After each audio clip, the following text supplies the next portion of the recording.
We're at the point where people are paying out their entire checks to make it from check to check to cover rent, insurance, food, things for their kids.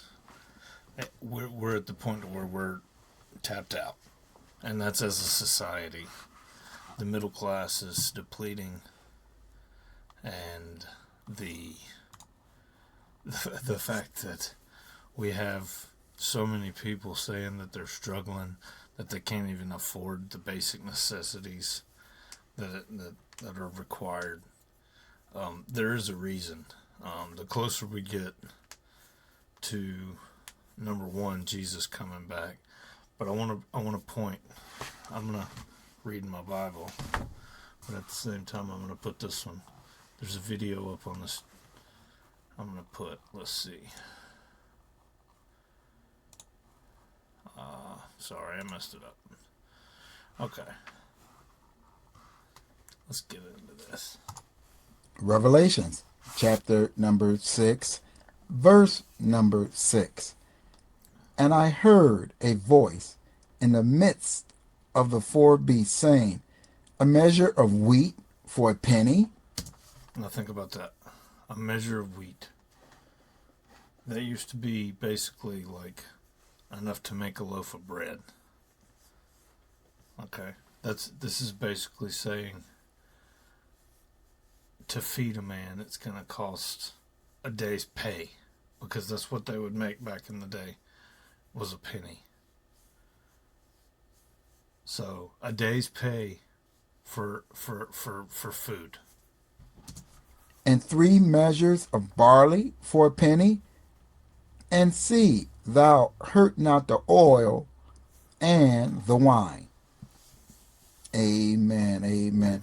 Let's go over and read that verse. Amen. We're in chapter number 6, verse number 6, and we're continuing on with John's account of when he was breaking the seals, or the Lamb was breaking the seals of the book that was in the right hand of the Father. Let's come over and read that from our complete Jewish Bible. Amen.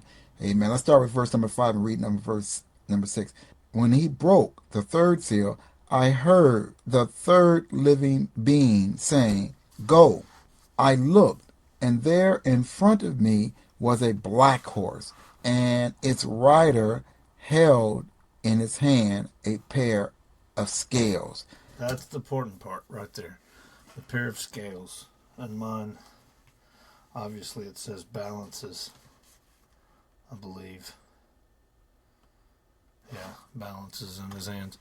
But it's the same thing. That's what they would use to measure out the amount of something for the money, and that's kind of a representation of inflation going on in the world with the way things are. How are we supposed to? Excuse me. How are we supposed to make it in this without God? That's the crazy part. So many people are doing as they want, living however they want, doing literally whatever, God knows what. And I'm going to read a verse from Matthew 24, 37, I believe. Yeah.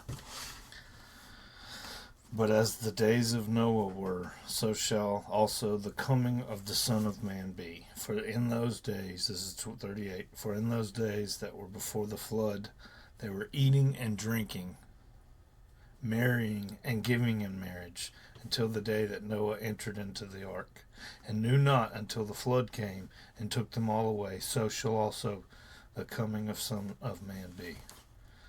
Then 2 shall be in the field, one shall be taken, the other left. 2 women shall be grinding in the mill, one taken, the other left. Watch therefore, for ye know not what hour your Lord doth cometh. But know this, that if the good man of the house had watched, or had known what watch the thief would come in, he would have kept watch, and it would have not suffered his house to be broken up. we are in that time, and the reason I know that is why I'm pointing this out. Anyone that is having trouble paying their bills, you know, putting gas in their cars, paying their insurance, all of these things, it's all a correlate. It's all a correlate. The devil is using all of these things to distract us, to pull us away from God. The thing is to recognize what he just said. The watchman, if he knew exactly what time in the night that his house was going to be broken into, he would sit and he would watch and he would wait. We don't know what hour, but we know the season. And that's the point of this. We're in the season. We're in the season. So, as I've said many times on many different videos that I've made, I'm a watchman. I'm standing on the wall of the city. I'm looking out and I'm saying, hey, the enemy's approaching. Get your weapons. Get your... Just make your preparations, because the enemy is approaching. And this is all a correlate to that. That being said, there's not much else that can be said to it. So, God bless you. God bless your children. God bless all of the people that you love. I love you.